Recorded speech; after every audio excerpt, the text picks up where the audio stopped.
संजू, मेरे बच्चा को इंसाफ दिला दीजिए, मेरे बच्चा को इंसाफ दिला दीजिए। इतनी धारा उस पर, एक खत्म हो जाता था केस तो दूसरा लगा देती थी।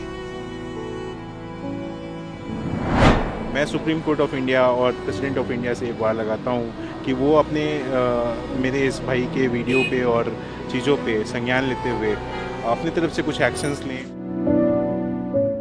बेंगलुरु में काम करने वाले एआई इंजीनियर अतुल सुभाष की आत्महत्या ने केवल समाज के लिए ही सवाल नहीं छोड़े, बल्कि पूरे सिस्टम को कटघरे में लाकर खड़ा कर दिया। दरअसल अतुल सुभाष ने आत्महत्या से पहले 90 मिनट का वीडियो और 24 पन्ने का सुसाइड नोट लिखकर मौत को अपने गले से लगा लिया। अतुल सुभाष की आत्महत्या के बाद अब दहेज उत्पीड़न कानून को लेकर सवाल उठने शुरू हो गए हैं। साथ ही इस दौरान जिस अदालती वेदना का जिक्र सुभाष ने किया है, उससे पूरा सिस्टम ही सवालों के घेरे में आ गया है। अतुल सुभाष ने आत्महत्या से पहले जो वीडियो बनाया और सुसाइड नोट लिखा, उसमें उन्होंने अपनी पत्नी निकिता सिंघानिया पर आरोप लगाया कि उन्होंने दहेज और अप्राकृतिक यौन उत्पीड़न के झूठे मामले में फंसाया, जिसने दहेज उत्पीड़न कानून को लेकर एक नई बहस छेड़ दी है। हालांकि इस कानून को लेकर सुप्रीम कोर्ट की तरफ से भी कई बार टिप्पणी की जा चुकी है कि इसका गलत इस्तेमाल हो रहा है। इसकी वजह से कई मासूम भी इसकी जद में आकर सजा काट रहे हैं। निकिता सिंघानिया ने तो अपने पति अतुल सुभाष और उनके परिवार के खिलाफ 9 केस दर्ज कराए थे, जिसमें से कई केस तो उसने वापस ले लिए। लेकिन अदालतों के चक्कर काटकर हार चुके अतुल सुभाष को आखिर में इससे निकलने का सही रास्ता मौत ही नजर आया, जो किसी भी तरह से सही नहीं ठहराया जा सकता। लेकिन इन सब के बीच ये भी सच है कि अतुल सुभाष की मौत के लिए जितनी जिम्मेदारी उनकी पत्नी और ससुराल वालों की है, उससे ज़्यादा बड़ी जिम्मेदारी सिस्टम की है, जिस पर अतुल ने सवाल उठाए हैं। सिस्टम का झोल देखिए। दहेज वाले मामले में अतुल बेंगलुरु से, उनका छोटा भाई दिल्ली से और उनके माँ बाप बिहार से लगभग 120 बार यूपी के जौनपुर कोर्ट में पेश हुए। अब जब अतुल सुभाष नहीं रहे तो उनकी मौत के बाद 4 लोगों के खिलाफ मामला दर्ज हुआ है, जिसमें उनकी पत्नी निकिता सिंघानिया, पत्नी की मां निशा सिंघानिया, भाई अनुराग सिंघानिया और चाचा सुशील सिंघानिया के खिलाफ एफआईआर दर्ज की गई है। इस घटना को लेकर CRISP संस्था बेंगलुरु के प्रेसिडेंट कुमार जागीरदार ने कहा, दहेज उत्पीड़न कानून का कैसे गलत इस्तेमाल हो रहा है ये सरकार जानती है। ऐसा नहीं है कि सरकार को इसके बारे में कुछ नहीं पता, लेकिन ये माना जाता है कि पुरुष दोषी हैं और महिलाएं निर्दोष। लेकिन समाज में अच्छे पुरुष और बुरे पुरुष, अच्छी महिलाएं और बुरी महिलाएं होती हैं। सभी अच्छे या बुरे नहीं हो सकते। अब समय आ गया है कि ऐसी व्यवस्था में संशोधन किया जाए। इस पर नए सिरे से विचार की जरूरत है ताकि ऐसी घटनाओं को रोका जा सके। क्लोज फ्रेंड को लूज करना मतलब एक है कि अपने एक मेरी बॉडी में से एक पार्ट निकल गया, मतलब मेरा एक बॉडी टूट गया। बहुत ही लाइवली पर्सन था, बहुत ही एंजॉइंग पर्सन था। हमको भनक भी नहीं लगा कि वो इतना ड्रास्टिक स्टेप लेगा।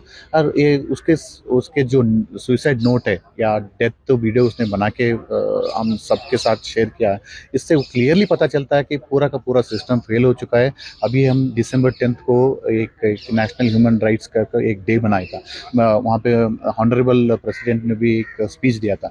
मैं तो ये बोलूँगा कि ये नेशनल ह्यूमन राइट्स कमीशन जो है कम्प्लीटली फेल हो चुका है, इसको बंद कर देना चाहिए सर, इसकी हमको कोई ज़रूरत नहीं है। अतुल सुभाष के परिचित नवीन ने इस मामले को लेकर कहा कि ये आत्महत्या जैसा लग सकता है, लेकिन मैं कहूँगा कि ये एक व्यवस्थित हत्या है, जो भारत के कठोर कानून के कारण भारतीय पुरुषों की तरफ से की जा रही है।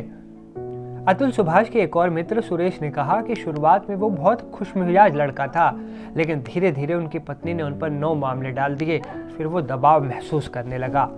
इस मामले पर राय देते हुए सुप्रीम कोर्ट के वकील अश्वनी दुबे ने कहा, दहेज उत्पीड़न कानून जो पहले IPC 498A था, अब BNS की धारा 85 और 86 हो गया है।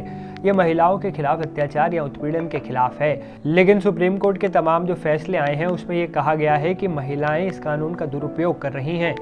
अब इस कानून में बदलाव की जरूरत है।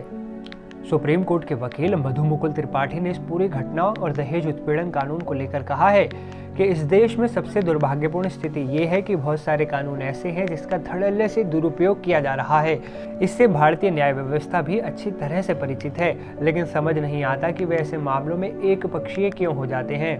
इस घटना को लेकर भाजपा के सांसद और कर्नाटक के पूर्व मुख्यमंत्री जगदीश शिवप्पा शेट्टार ने कहा, जिस तरह से अतुल सुभाष ने आत्महत्या की वो चिंता का विषय है। ऐसे में इस मामले पर राज्य सरकार को विस्तृत जांच करनी चाहिए और इस मामले में जो भी दोषी पाया जाए उन्हें सजा मिलनी चाहिए। वहीं हाई कोर्ट को भी इस मामले में संज्ञान लेकर देखना चाहिए कि सिस्टम में कहां कमी रह गई। जबकि दूसरी ओर बीजेपी सांसद तेजस्वी सूर्या ने इस पूरे मामले पर कहा, ये पहली बार नहीं है कि इस तरह से इस कानून के दुरुपयोग का मामला सामने आया है। सुप्रीम कोर्ट भी इससे पहले ऐसे कई मामलों में चिंता व्यक्त कर चुका है। ऐसे में इसके लिए एक जेंडर न्यूट्रल लॉ की जरूरत है। अब तो सोशल मीडिया पर भी इस तरह के कानून में बदलाव को लेकर बहस छिड़ गई है। वहीं आम लोग भी इसको लेकर अपनी राय रख रहे हैं और सीधे तौर पर उनकी भी शिकायत यही है कि ऐसे कानून जो केवल एक पक्ष की बातों पर गौर कर फैसले के करीब पहुंच जाते हैं, उसमें बदलाव की जरूरत है। आपको क्या लगता है कि क्या वाकई दहेज उत्पीड़न कानून में बदलाव की जरूरत है? कमेंट कर बताइए।